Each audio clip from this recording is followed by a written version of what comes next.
Tidak. Saya yang tadi-tadinya marah karena pekerjaan. Saya yang tadi-tadinya marah karena ulah istri. Tiba-tiba hilang itu semua. Yang ada hanya suasana damai, sukacita, bahagia. Tidak salah kalau pemimpin pujian katakan. Hati yang gembira adalah obat yang maju. Tapi semangat yang patah mengerikan Tuhan. Itu cerita. Hanya saya baru tanya sama istrinya. Apa itu betul itu kejadian di rumah? Tapi yang Tuhan mau, di mana kita berada, kita harus memberi dampak yang baik. Hari ini firman Tuhan datang kepada kita.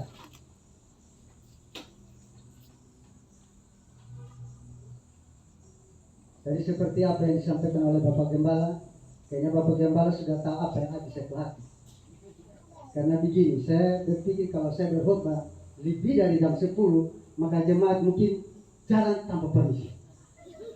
Jadi saya juga harus berpikir bagaimana supaya jemaat itu diberkati oleh Tuhan. Ada seorang jemaat dalam jemaat kita di sini. Dia bilang begini, selama ini kita dengar pembicara dari luar. Tapi sekarang ini kita ibadah di luar, pembicara di luar. Saya bilang begini, di luar lebih enak. Karena waktu Tuhan Yesus di luar, sebentar dia naik di atas bukit, sebentar dia duduk di atas batu, sebentar dia naik di atas kapal, sebentar dia datang peluk anak, jangan larang anak-anak datang ke ibadah. Sebentar lagi dia datang kepada nelayan, dia kasih perumpamaan ini. Jadi sebenarnya itu bebas. Kalau di luar, demikian juga jemaat di luar, hidup udara yang segar. Tidak hanya semata-mata AC. Kalau AC kotor, kita yang kena musibah lagi. Jadi di luar itu enak. Artinya begini, ini kesempatan di mana kita mau menikmati hadirat Tuhan. Bilangan pasal yang ke-22 ayat yang ke-21 sampai pada ayatnya yang ke-35. Bilangan pasal yang ke-22 ayat yang ke-21 sampai pada ayat yang ke-35. Jadi semua kita fokus dengan Tuhan. Ini pergumulan kita jemaat. Mendengar apa yang sudah di belakang itu, ini pergumulan kita. Jadi kita fokus dengan Tuhan. Orang yang ada di dalam Tuhan, maka dia suka kalau Tuhan itu omong-omong dengan dia. Amin. Amin. Sebagai keluarga yang harmonis, maka dia suka kalau istri itu omong dengan suami, suami omong dengan dia, dan orang tua omong dengan anak-anak. Orang yang di dalam Tuhan, orang yang dekat dengan Tuhan, maka dia mengizinkan Tuhan harus omong dengan dia. Amin. Tidak boleh berhenti. Karena kalau Tuhan berhenti untuk berbicara dengan kita, maka jadi dialah kehidupan. Semakin hari bukan kita dekat dengan Tuhan, tetapi semakin hari kita jauh. Beda Biliam dan malaikat Tuhan. Ayat yang ke-20. Lalu bangunlah Biliam pada waktu pagi, di pelaninya keledainya yang betina, dan pergi bersama-sama dengan pemuka-pemuka Moab. Tetapi bangkitlah murka Allah ketika ia pergi, dan berdirilah malaikat Tuhan di jalan sebagai lawannya. Biliam mengendarai keledainya yang mengendarai keledainya yang betina, dan dua orang bujangnya ada bersama-sama. Ketika keledai itu melihat malaikat Tuhan berdiri di jalan dengan pedang terhunus di tangannya, menyimpanglah keledai itu dari jalan dan masuk ke ladang.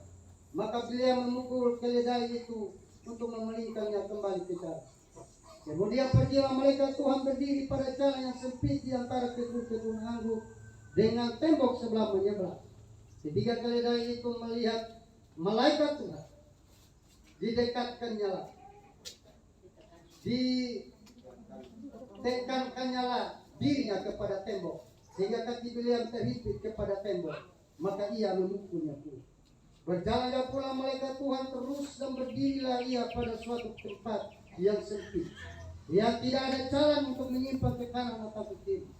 Malaikat melihat malaikat Tuhan, menjarahlah keledai itu dengan beliau masih di atas. Maka bangkitlah amarah beliau, lalu dipukulnya keledai itu dengan tongkat. Ketika itu Tuhan membuka mulut keledai itu, sehingga ia berkata kepada beliau, apakah yang kulakukan kepadamu? sampai engkau memukul aku 3 kali. Jawab Bileam kepada keledai itu, karena engkau mempermainkan aku. Seandainya ada pedang di tanganku, tentulah engkau kubunuh sekarang. Tetapi keledai itu berkata kepada Bileam, bukankah aku ini keledaimu yang kau tunggangi selama hidupmu sampai sekarang? Pernahkah aku berbuat demikian kepadamu? Jawabnya, tidak.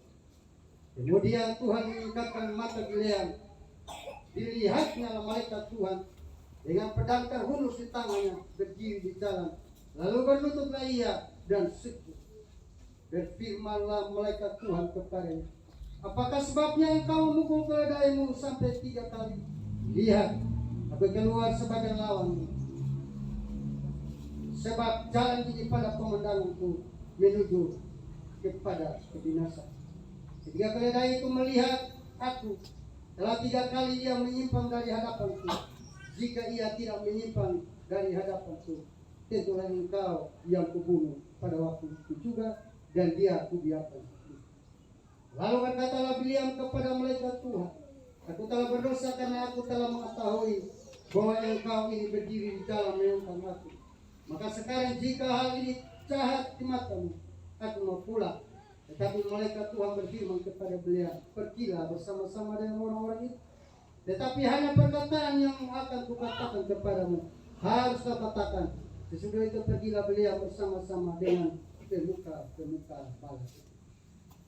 Bapak, Ibu, saudara dan jamaah Tuhan yang saya kasihi dalam kasih Tuhan kita Yesus Kristus, dari kebenaran firman Tuhan yang sama-sama kita sudah dengar bersama, maka yang menjadi perlindungan kita pada pagi hari ini yaitu ayatnya yang ke-32. Ayat yang ke-32 berkata seperti ini, berfirmanlah malaikat Tuhan kepadanya, apakah sebabnya engkau memukul keledaimu sampai 3 kali? Lihat, aku keluar sebagai lawanmu, sebab jalan ini pada pemandanganku menuju kepada kebinasan. Firman Tuhan berkata bahwa jalan ini pada pemandanganku menuju kepada kebinasan. Bileam adalah seorang nabi, dan dia adalah seorang nabi non Israel. Bileam adalah nabi yang takut Tuhan, tetapi sama sekali dia tidak menghargai adanya Tuhan.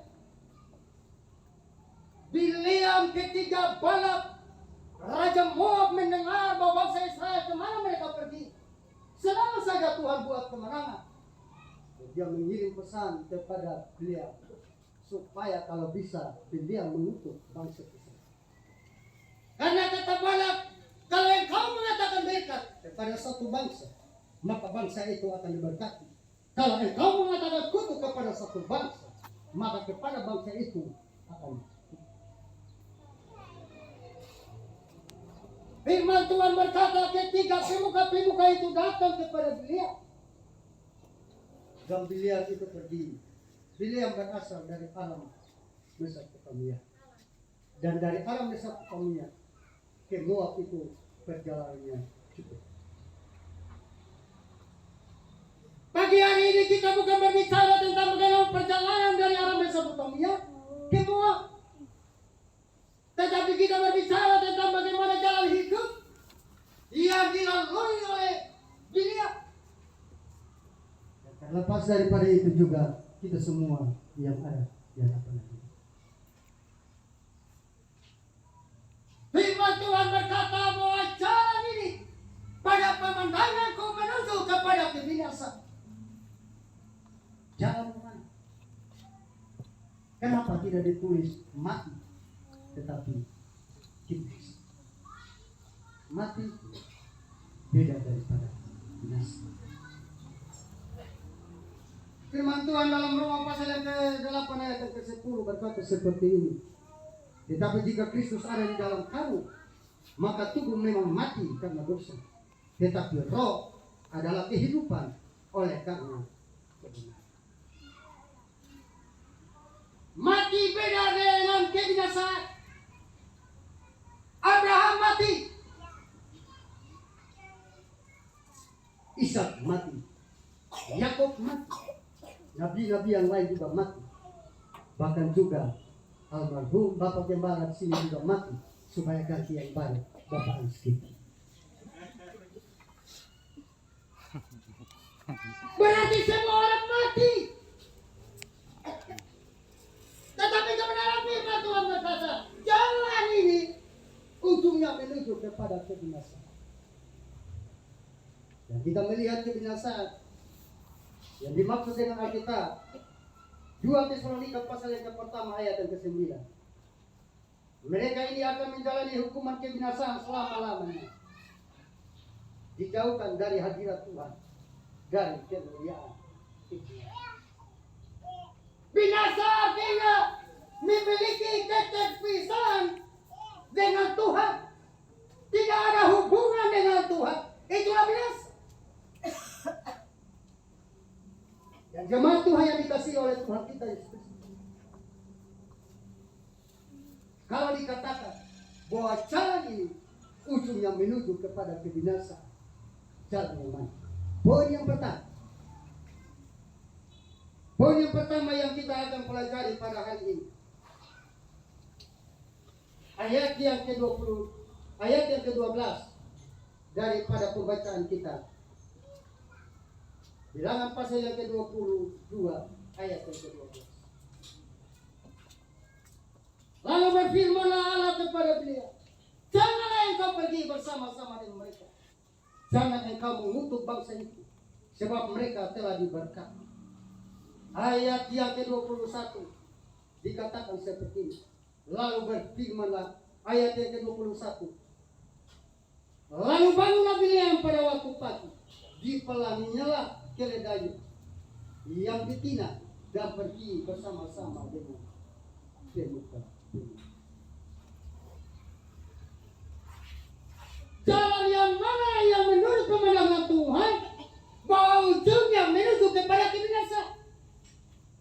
Dalam pembacaan kita ayat yang ke-12, jalan di mana menuju kebinasaan? Ketika Tuhan mengatakan jangan kamu pergi, tetapi malah Bileam angkat jangkar. Bukankah firman Tuhan datang kepada kita dalam 10 hukum? Jangan ada padamu Allah lain di hadapan. Yang kedua dan seterusnya sampai pada yang ke-9, jangan dan jangan. Itulah jalan menuju kebinasaan. Apabila sesuatu yang Tuhan larang sama kita untuk kita jangan lakukan, tetapi kita ingin, kita membentang untuk melakukannya, maka itulah jalan menuju kepada kebinasaan. Kebinasaan di sini berarti bahwa hubungan kita terputus dengan Tuhan. Bukan hanya mati, roh ini keluar dari tubuh dan tubuh kembali ke tanah, tetapi ada satu keterpisahan manusia dengan Tuhan. Itulah sebabnya firman Tuhan di sini dikatakan bahwa jalan ini yang kamu tempuh ini ujungnya menuju kepada kebinasaan. Salah satu contoh dalam Alkitab, istri Lot. Tuhan berfirman kepada Lot, dengan perantara malaikat Tuhan keluar bersama dengan keluarga, tetapi ingat jangan menolak Tuhan. Apa yang dilakukan oleh istri Lot? Karena dia menolak ke belakang, akhirnya dia jalan.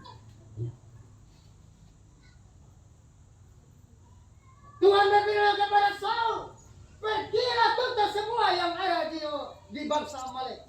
Habiskan semua, mulai daripada manusia sampai ternak-ternak. Tetapi apa yang dilakukan oleh Saul? Dia tuntaskan semua yang kurus-kurus, yang gemuk-gemuk, dia bawa untuk persembahan kepada. Tetapi itu jahat. Kenapa? Karena Tuhan tidak mengatakan bawa yang gemuk-gemuk, bunuh yang kurus-kurus. Tuhan tidak bilang begitu, basmi semua.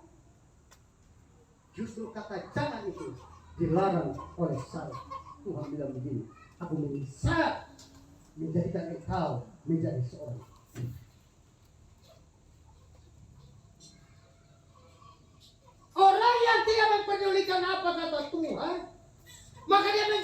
Tuhan musuh.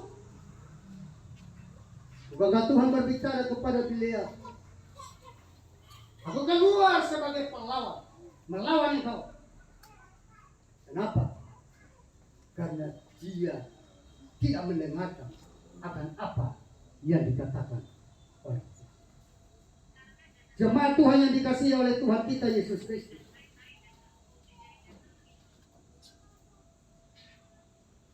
Pagi hari ini saya percaya bahwa ketika kita mendengar apa kata Tuhan, maka percaya kehidupan kita akan diberkati. Waktu kita tidak mendengarkan akan suara Tuhan, maka kita menjadikan kehidupan kita adalah musuh hubungan. Padahal Tuhan itu bukan musuh. Yang adalah musuh kita adalah iblis. 1 Petrus pasal yang ke-5 ayat yang ke-8 bilang begini. 1 Petrus pasal yang ke-5 ayat yang ke-8. Sadarlah dan berjaga-jagalah, lawan musuh iblis berjalan keliling, sama seperti singa yang mengaum-ngaum mencari mangsa itu. Ada begitu banyak mangsa yang ditemukan oleh iblis, tetapi tidak semua ditelan. Yang ditelan oleh iblis yaitu orang-orang yang memberi kesempatan. Yang ditelan oleh iblis adalah orang-orang yang memberi peluang. Efesus pasal yang ke-4 ayat yang ke-27 berkata seperti ini. Dan janganlah beri kesempatan kepada iblis. Kesempatan kepada iblis itu ketika Tuhan bilang jangan, maka manusia melakukan. Ketika Tuhan bilang lakukan, maka manusia tidak melakukan. Dalam 1 Raja-Raja pasal yang ke-13 ayatnya yang ke-9 berkata seperti ini. Sebab beginilah firman Tuhan. Sebab beginilah diperintahkan kepadaku atas firman Tuhan. Jangan makan roti atau minum air, dan jangan kau kembali melalui jalan yang telah kau tempuh. Ini perintah Tuhan kepada seorang nabi untuk melakukan akan setiap yang Tuhan perintah. Tuhan bilang sama dia, kalau engkau pergi, jangan minum air atau makan roti yang diberikan. Tetapi justru dia melakukan. 1 Raja-Raja pasal yang ke-13 ayat yang ke-23. Setelah orang itu makan roti dan minum air, dipelaninya keledai baginya. Orang itu pergi, tetapi di tengah jalan ia diserang seekor singa dan mati dikekang. Mayatnya tercampak di jalan, dan keledai itu berdiri di sampingnya. Singa itu pun berdiri di samping mayat. Jemaat Tuhan yang dikasihi oleh Tuhan kita Yesus Kristus. Singa dalam perjanjian yang lama adalah gambaran pada perjanjian yang baru, yaitu Tuhan tidak mau kita binasa. Itu sebabnya dia selalu berbicara kepada kita.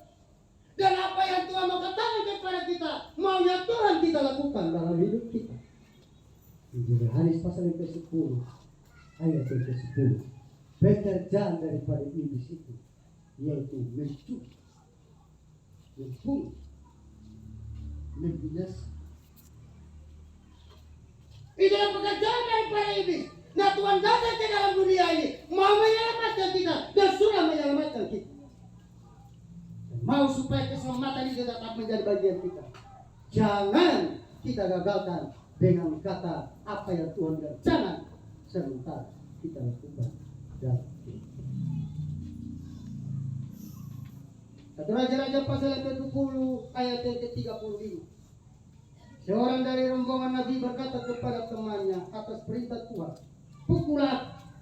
Tetapi orang itu menolak memukul. Lalu ia berkata kepadanya, oleh sebab engkau tidak mendengarkan suara Tuhan, ketahuilah apabila engkau pergi daripadaku, seekor singa akan menerkam engkau. Dan ketika orang itu pergi daripadanya, maka seekor singa bertemu dengan dia, lalu menerkam Waktu kita tidak mendengarkan Tuhan, maka kita menjadikan hidup kita adalah musuh. Waktu Tuhan jadi lawan kita, kita bukan saja mati, tetapi kalau Tuhan jadi lawan kita, maka kita akan binasa. Hidup kita terpisah, jauh daripada hadirat Tuhan. Tidak akan masuk dalam kerajaan Tuhan. Tidak ada di sini karena kita punya tujuan. Kita mau supaya surga itu benar-benar menjadi milik. Bagian yang kedua, jalan yang kau tempuhi dalam pemandanganku menuju kepada kebinasan. Dalam pembacaan kita ayat yang ke-28 sampai pada ayat yang ke-29. Ketika itu Tuhan membuka mulut keledai itu, sehingga berkata kepada beliau, apakah yang kulakukan kepadamu sampai engkau memukul aku 3 kali? Jawab beliau kepada keledai itu, karena engkau mempermain-mainkan aku. Seandainya ada pedang di tanganku, tentulah engkau kubunuh sekali. Kita perhatikan di sini, seharusnya Bileam harus berterima kasih karena keledai. Bukannya dia memukul akan keledai ini, yang mestinya dilakukan oleh Bileam, terima kasih karena engkau telah menyelamatkan nyawaku 3 kali. Yang justru dilakukan oleh Bileam ketika Tuhan harus berbicara melalui keledai ini. Keledai ini berkata, apa yang aku perbuat sehingga engkau memukulku 3 kali? Apa kata dia? Seandainya ada pedang pada tanganku, maka engkau kubunuh sekali. Bileam tidak menyadari akan adanya kesalahan dia. Dalam perjalanan hidup kita, seringkali Tuhan memakai orang-orang yang menurut kita tidak masuk dalam hitungan, karena dia kurang berpendidikan, karena dia tidak sederajat dengan kita, statusnya terlalu di bawah. Dia datang menegur kita tidak mau terima, karena kita takut harga diri kita jatuh. Betul. Saya orang tinggi, saya orang besar, kenapa si kecil ini datang menegur saya? Bersyukur kalau ada manusia yang tegur kita. Betul. Itu artinya kita masih manusia. Yang jadi katakan amin. Amin. Amin. Dari 200 orang hanya 2 saja yang amin. Kalau masih ada manusia yang tegur kita, itu pertanda bahwa kita ini masih manusia. Yes. Tapi seandainya kalau Tuhan berbicara lewat hewan atau binatang, maka jangan salahkan. Jangan kita sederajat dengan Tuhan. Atau mungkin saja kita dibawa daripada hewan itu. Bileam tidak mengerti akan hal itu. Jangan yang diambil menurut pemandangan daripada Tuhan bahwa itu menuju kebinasaan, tetapi menurut dia aman-aman saja. Bukankah Amsal Sulaiman berkata, ada cara yang disangka orang lurus, tetapi ujungnya menuju kebinasaan. Mati semua orang mati, tetapi kebinasaan ini hanya orang-orang yang melawan akan kehendak. Itu sebabnya pagi hari ini firman Tuhan datang kepada kita. Dan bagaimana? Bagi luar ini sebenarnya saya mau setia. Setuju. Ini pengalaman dari saya dicontoh dari anak-anak saya. Dia bilang sama saya, Bapak, kalau Bapak khotbah saya tunduk itu artinya sudah aman. Jadi saya perhatikan dia, kalau dia tunduk berarti saya aman, walaupun belum selesai, karena ada 6 poin.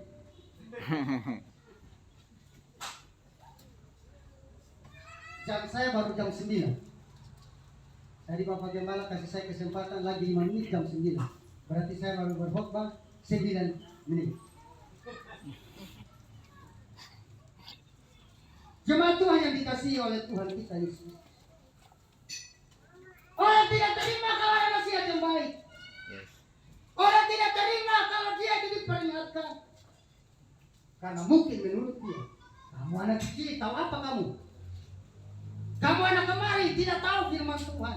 Saya yang sudah hidup sekian lama makan garam, banyak makan garam katanya.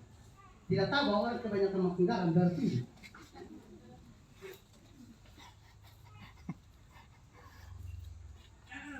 ayah harus tensi ya. Tensi deh.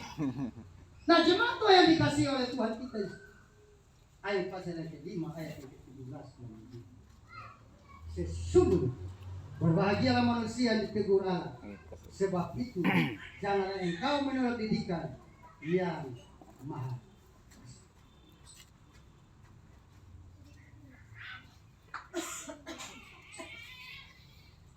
Beliau bilang sama keledai ini, seandainya ada pedang padaku di tanganku, maka engkau kubunuh sekali. Tapi malaikat Tuhan bilang begini, seandainya keledai itu tidak menyingkir, maka sudah akan kubunuh engkau. Kadang-kadang orang kasih kita nasihat, orang kasih kita teguran kalau kita melakukan sesuatu yang salah. Kita tidak pukul dengan tongkat, tapi kita pukul dengan kata-kata. Kata-kata lebih pedis daripada sial. Waduh, menusukkan sampai kepada susu. Kita tidak mau saya tongkat memang. Karena kita berpikir main kita rasa nanti dapat pasal ini, pasal Hukum. Tetapi kalau kata-kata, siapa yang mau waktu kita? Walaupun pedis, tetapi sesungguhnya lari daripada hadapan Tuhan, kita tidak akan lari daripada hadapan Tuhan. Amin. Amin. Amin. Amin. Amin. Yes. Jemaat Tuhan yang dikasih oleh Tuhan kita Yesus. Yang ketiga daripada kebenaran firman. Di dalam pasal yang ke-22 ayat yang ke-30. Di dalam pasal yang ke-22 ayat yang ke-30. Tetapi malaikat Tuhan berfirman kepada beliau, pergilah bersama-sama dengan orang-orang itu. Tetapi hanyalah perkataan yang akan kukatakan kepadamu harus kau katakan. Sudah itu pergilah beliau bersama-sama dengan kemuka. Yang ketiga daripada kebenaran firman, jalan ini yang kau tempuh menurut pemandanganku menuju kepada kebinasaan, yaitu kalau kita tidak jaga.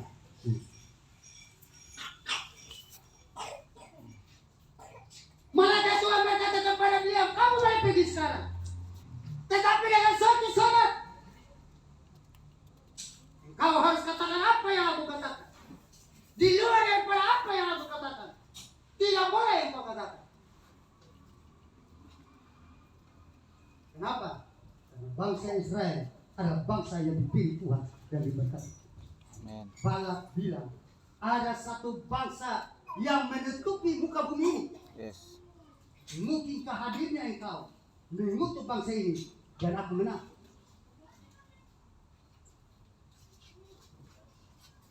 Orientasi daripada beliau ini adalah uang. Dia memanfaatkan apa yang Tuhan kasih sama dia. Intinya kalau uang dia pergi. Tuhan bilang sama dia bahwa apa yang aku katakan itu yang harus engkau katakan. Yang tidak aku katakan tidak boleh engkau katakan. Satu pengalaman daripada bangsa Israel ketika mereka ada di padang gurun, diperhadapkan dengan masa kelaparan, tidak ada air. Datanglah bangsa itu dan mereka bersungut-sungut menggerutu kepada Musa. Apa di Mesir sana tidak ada kuburan? Jadi kami harus mati di tempat ini. Lebih baik kami kembali ke Mesir, mati di sana daripada di sini di padang gurun. Tuhan bilang, seperti apa katamu? Dan banyak bangsa Israel yang mati. Yang masuk ke tanah Kanaan hanya umur 20 turun bersama dengan Yosua dan Kaleb. Musa pun tidak masuk. Dikarenakan karena mereka mengatakan itu. Bukan kalau kita mengatakan apa yang keluar dari mulutmu bisa memberkati. Dan apa yang keluar dari mulutmu bisa jadi racun. Satu. Betul. Injil Matius pasal yang ke-12 ayat ke-36 sampai 37. Injil Matius. Tetapi aku berkata kepadamu, setiap kata sia-sia diucapkan orang 13. harus dipertanggungjawabkannya pada hari kematian. Berapa? Karena menurut ucapanmu Pasal engkau akan dibenarkan. 12. Menurut ucapanmu pula engkau akan dihukum. Yang Tuhan mau supaya kita memperkatakan apa yang Tuhan suruh. Berjalannya waktu saya berpikir begini, memang ternyata banyak hamba Tuhan, hamba-hamba Tuhan, para pendeta, semua yang diizinkan Tuhan berbicara. Kadang-kadang diberi kesempatan, mereka tidak kontrol diri. Hanya asal bicara keluar dari konsep firman Tuhan. Yang harusnya mereka sampaikan firman Tuhan, tetapi datang cerita silsilah. Sehingga pada akhir zaman firman Tuhan bilang begini, ingat engkau, hai pembuat kita. Yes. Tuhan bilang, katakan apa yang aku katakan, yang tidak aku katakan, jangan engkau katakan. Sesuai dengan pembacaan firman Tuhan tadi, dari mulut ini kita diberkati, dan dari mulut kita. Kata-kata itu sangat berpengaruh dalam alam roh. Amsal pasal 18 ayat yang ke-21. Hidup dan mati dikuasai di lidah. Siapa suka menggemakan akan memakan buah. Menggemakan hal yang baik, maka kita akan memakan yang baik. Yang buruk, maka kita akan memakan yang baik. Kata-kata itu sangat berpengaruh dalam alam roh. Lukas pasal yang ke-10 ayat yang ke-5 dan ayat yang ke-6. Kalau kamu memasuki suatu rumah, katakanlah lebih dahulu damai sejahtera bagi rumah. Dan jikalau di situ ada orang yang layak menerima damai sejahtera, maka salam itu akan tinggal kasih. Tetapi jika tidak, salam itu kembali kepada. Sikap kita itu menentukan orang itu nyaman apa tidak. Salah satu contoh yaitu Maria datang menjenguk Elizabeth. Salam bagi Elizabeth dipenuhi oleh Roh Kudus. Bukan hanya itu, bayi yang ada di dalam kandungannya meloncat, terpuji nama Tuhan. Jadi salam itu juga berpengaruh. Makanya tidak salah kalau para penunggu-penunggu pintu mereka pegang tangan selain senyum tapi salam.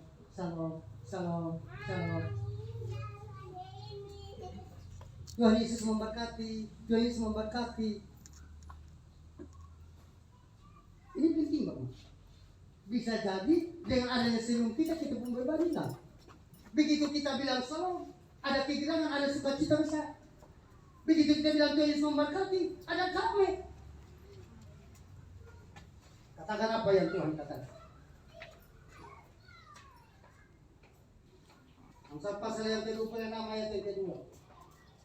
Seperti burung pipit menghirup dan burung layang-layang. Demikian tanpa alasan. Tidak ada. Kalau kita berbuat baik, orang mengatakan hal yang tidak karena itu tidak diinginkan Tuhan. Firman Tuhan datang kepada beliau untuk memperkatakan akan apa yang Tuhan katakan kepada beliau. Dan ini yang Tuhan mau. Kata-kata yang harus memberkati. Kata-kata di mana orang senang. Amin. Kata-kata di mana orang merasa nyaman. Yes. Itulah sebabnya Amsal pasal 16 ayat yang ke-24 berkata seperti ini. Kata yang menyenangkan adalah seperti sarang madu yang manis bagi hati dan obat bagi tulang. Seperti tadi dikatakan oleh penulis beliau, hati yang gembira adalah obat yang manis, tetapi semangat yang patah menyerutkan pulang. Tetapi kalau kata-katanya hanya maki-maki, kata-katanya yang negatif, maka bukan jadi obat, tetapi jadi berat. Yang Tuhan mau kita bawa obat. Yang setuju katakan amin. Amin. Amin. Amin. Kita harus maklumi ya, karena kita di luar dari panas. Jadi saya berharap dengan firman Tuhan biar panas, tetapi Panas karena terus. kita mau dengan firman Tuhan, Amin. kita harus usaha. Yes. Amin. Amin. Perkecil kita punya keluhan dan perbesar kita punya, kita bersyukur. Terima kasih Tuhan, karena memang kondisi di Momere bulan-bulan seperti ini harus panas. Katakan apa yang Tuhan. Yang kelima, semua dekat. Selesai.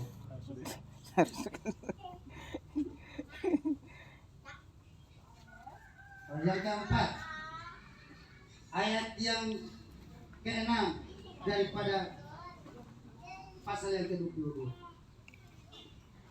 Karena itu datanglah dan kutuklah bangsa itu bagiku, sebab mereka lebih kuat daripadaku. Mungkin aku sanggup mengalahkan dan menghalaunya dari negeri ini. Sebab aku tahu siapa yang kau berkati, dia beroleh berkat, dan siapa yang kau kutuk, Dia kena kutuk.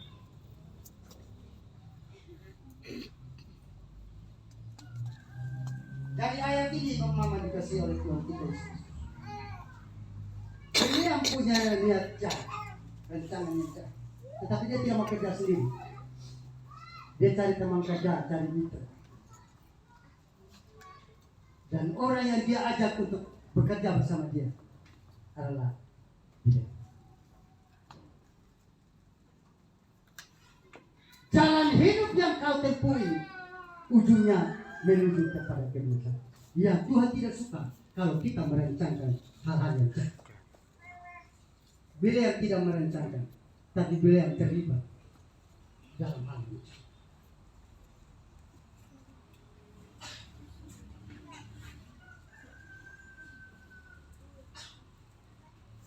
Kita tidak sekadar mati, tetapi kalau kita bisa binasa, apabila dalam hidup kita merancangkan hal-hal yang jahat. Salah satu contoh dalam Alkitab yaitu Daud. Semua kita kenal Daud. Daud adalah raja yang hebat, tetapi Daud juga adalah seorang pesugihan. Waktu dia berzina dengan istrinya Uria, dia mengirim pesan kepada Yonatan. Suruh itu Uria kembali kepada keluarganya. Waktu berzina tidur dengan Batseba, ketahuan bahwa hamba. Dia mengirim pesan suruh Uria pulang supaya dia tidur di rumah. Waktu Uria pulang, dia bukan tidur dengan istrinya, tetapi dia tidur di depan. Raja Daud bangun pagi-pagi kaget. Saya suruh kamu tidur dengan istrimu, kenapa kamu tidur di sini? Uria bilang begini, sangat jahatlah hatiku, karena Yonatan dengan tentara-tentara begitu berjuang mempertahankan nyawa, tetapi aku di sini masakan aku tidur dengan istri. Dia bilang oke, kalau begitu tunggu. Kau boleh kembali ke medan pertempuran, tetapi bawa surat dan berikan kepada. Panglima perang itu berikan. Yoab. Dia bawa surat, tetapi yang sadis dalam surat itu, tempatkan Uria pada garis depan ketika kamu dalam keadaan terdesak, dan biarkan Uria itu. Isi surat itu yang dibawa oleh Uria untuk eksekusi dirinya sendiri. Betapa jahat. Benar, Uria sampai dibunuh karena peperangan yang begitu. Dan bilang sama Yoab, perketat lagi, biar pedang yang satu makan pedang yang lain. Daud merasa bahwa lihat hatinya, apa yang dia rencanakan kejahatan yang sudah terjadi, sudah digenapi. Tetapi ada akibatnya. anak yang dikandung, yang dilahirkan oleh Betsheba meninggal. Saudara, anak perempuan daripada Daud diperkosa. Lebih jahatnya lagi, istri-istri daripada Daud ditiduri pada siang hari oleh anaknya Absalom.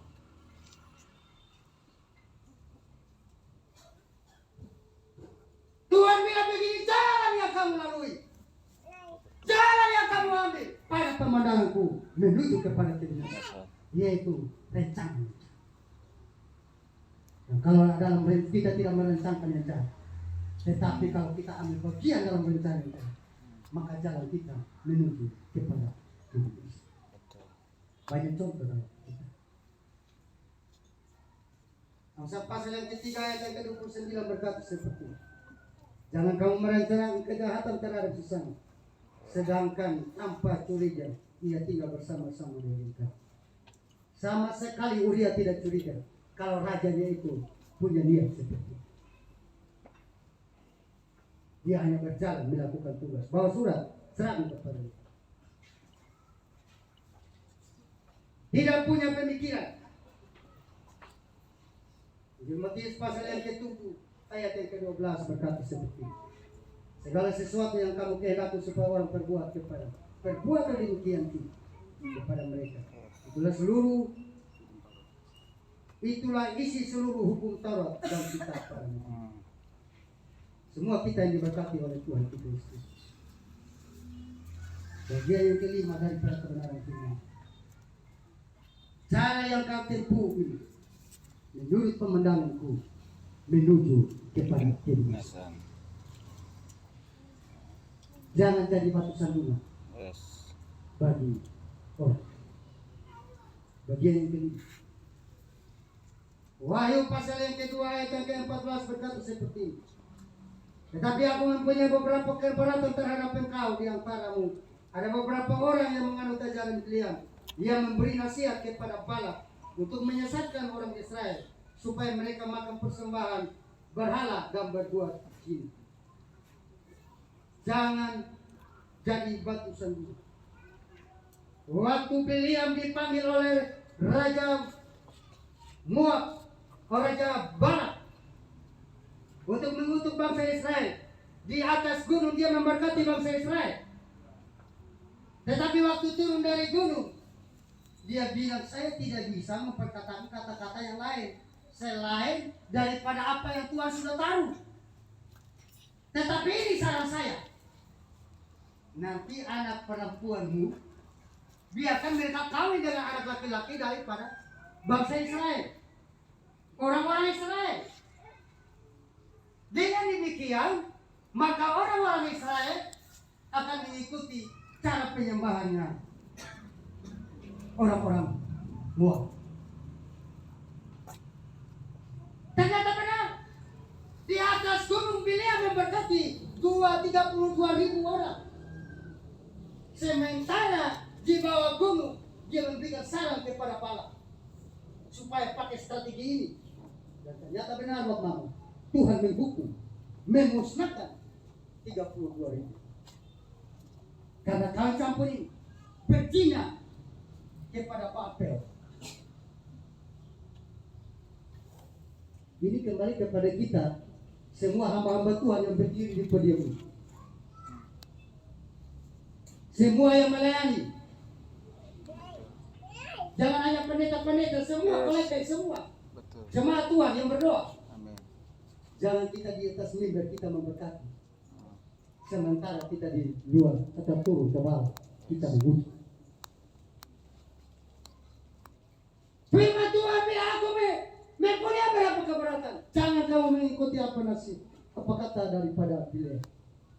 Di atas gunung dia memberkati, di bawah gunung dia mengutuk. Di salah satu sisi dia dengar akan apa yang Tuhan bilang, karena jaga perasaan daripada balas. Di sisi yang lain dia kasih jalan keluar. Tidak ada jalan lain selain kasih anak-anak perempuan kamu kawin dengan orang-orang Israel. Sehingga demikian orang-orang Israel akan membelakang. Bilangan pasal yang ke-31 ayat yang pertama. Tuhan berfirman kepada Musa, lakukanlah pembalasan orang Israel kepada orang Midian. Kemudian yang kau akan dikumpulkan kepada kaum Yahudi.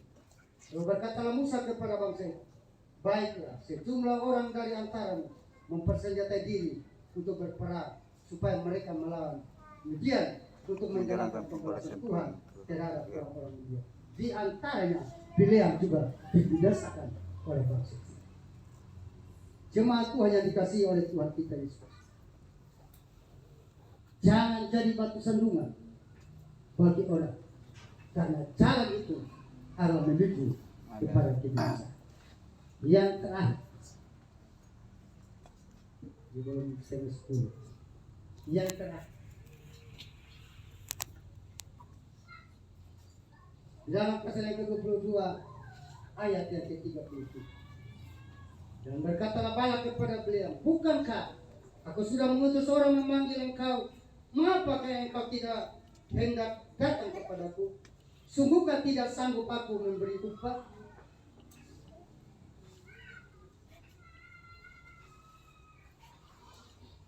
Dua Petrus pasal yang kedua ayat 15 dan ayat 16.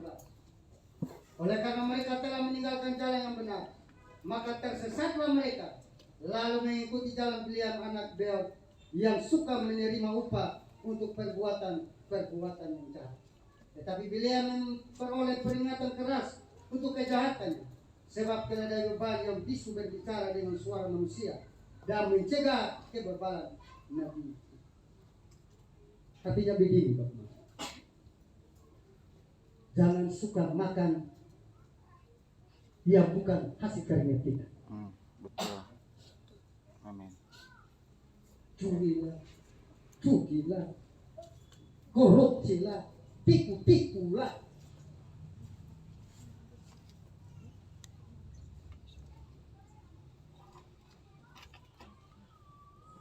Jangan kamu makan apa yang tidak kamu kerjakan. Bawa itu bagi keluarga.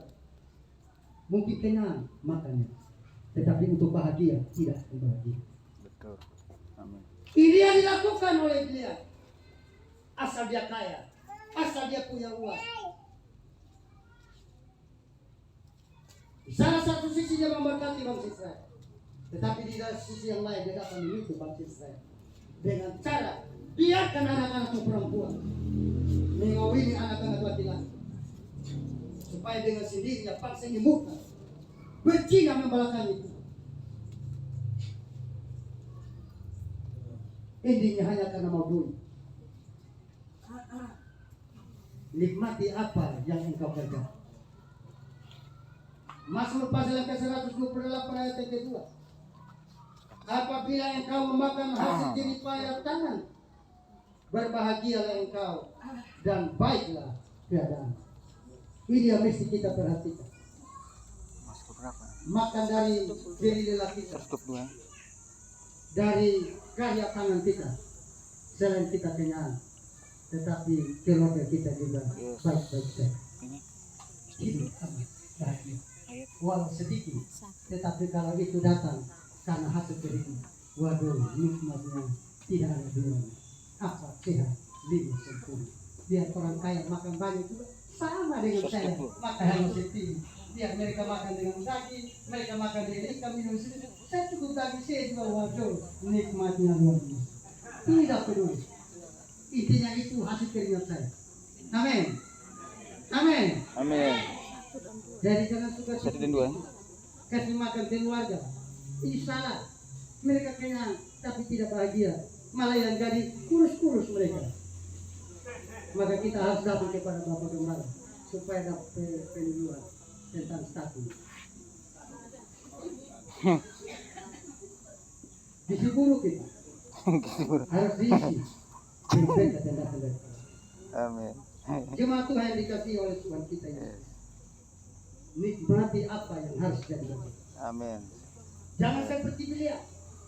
Jadi bagian yang kanan dikatakan bahwa firman Tuhan, aku bangkit menjadi lawanmu, sebab jalan yang kau tempuh ini ujungnya menuju kepada kebinasaan. Kenapa ujungnya menuju kepada kebinasaan?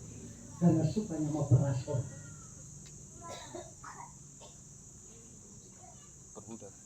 menghalalkan segala Jelas, sesuatu. udah benar. Banyak. Daripada saya minta baik-baik, dia tidak kasih saya buat cara yang lebih dicik. Biar saya pergi. Ini salah. Lakukan oleh dia. Yes. Nah, itu bab mama yang dikasih itu. Amsal pasal yang ke-9 ayat yang ke-17 dan Amsal 18. pasal ke-9. Ayat yang manis. Dan roti yang dimakan dengan sembunyi-sembunyi. Amsal pasal 9. Besar. 9 ayat. Ayat yang Amsal ke-9 pasal 9 ayat ayat. 18. Tetapi orang itu tidak tahu bahwa di sana ada arwah-arwah dan banyak orang yang diundang ada di dalam dunia. Kita melakukan segala sesuatu tanpa memikirkan akibat. Sama seperti yang dilakukan oleh dia. Alkitab ini memang unik, Bapak. Tidak saja menceritakan tentang tindakan dari para nabi-nabi atau rasul itu, tetapi juga menceritakan kekurangan dan kelemahan. Tujuan supaya kita belajar. Di situ kita membenahi hidup kita. Itu sebabnya firman Tuhan datang kepada kita. 6 poin yang saya sampaikan kepada kita. Amsal Tuhan bilang begini, cara yang patut tempuh ini 17. menurut pemandanganku, Kasih. ujungnya menuju kepada kebinasan. Itu artinya bahwa Tuhan tidak mau kita binasa, tetapi Tuhan mau kita selamat. Amin. Karena Tuhan mau kita selamat inilah, maka dengar apa yang dikatakan Tuhan bagi kita. Amin. Tuhan Yesus memberkati kita. Mari kita tunduk di hadapan hadirat.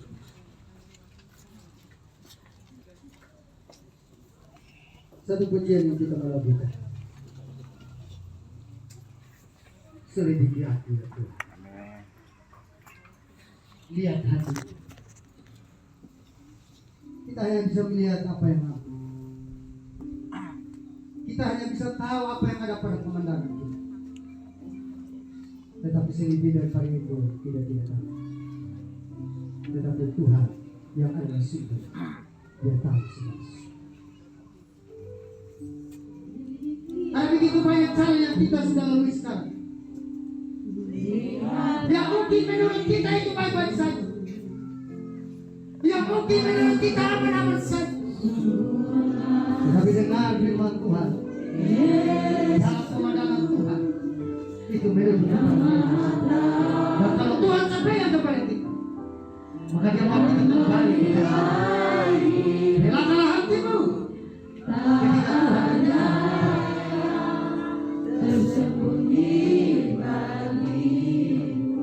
jadi kami jemaat jadi seluruh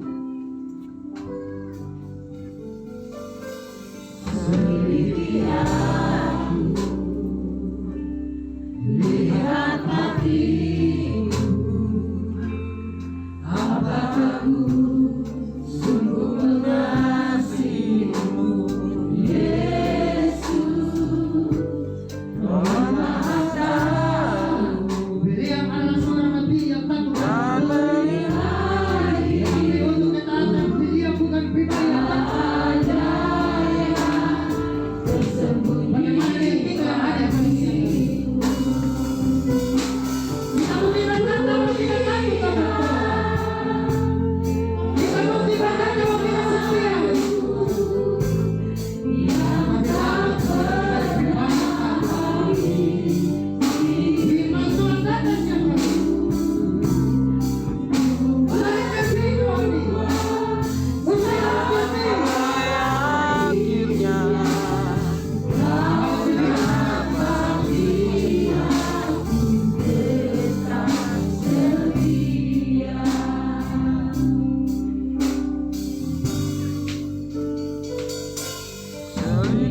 Haleluya. Tuhan Yesus, kali ini kami telah mendengar nasihat-nasihat firman-Mu ya Tuhan. Biarkan nasihat firman-Mu boleh bertumbuh di hati kami. Nasihat firman-Mu menjaga hidup kami ya Tuhan. Setiap langkah hidup kami bisa membawa berkat bagi sesama kami. Kami bukan membawa batu sandungan bagi orang lain Tuhan. Biar kami membawa berkat untuk kemuliaan nama-Mu ya Tuhan. Ya Tuhan, Kau berkati kami, keluarga kami, anak-anak kami, istri dan suami kami. Berkati kami berlimpah-limpah ya Tuhan. Berkati, lindungi kami berlimpah-limpah ya Tuhan. Lindungi kami dari segala penyakit. Lindungi kami dari segala mara bahaya, kecelakaan atau apapun juga, penipuan Dalam nama dan Yesus. segala macam yang merugikan kami. Hari demi hari Engkau menyertai kami, Engkau menyertai hidup kami ya Tuhan. Kau lindungi kami, sertai kami ya Tuhan. Terima kasih banyak Tuhan. Terima kasih banyak. Kami mengucap syukur atas hari Minggu ini. Kami dalam keadaan sehat, kami boleh bersekutu bersama. Ya, Tuhan. Dan kami kembalikan semua demi hormat kami. Dalam nama Tuhan Yesus Kristus.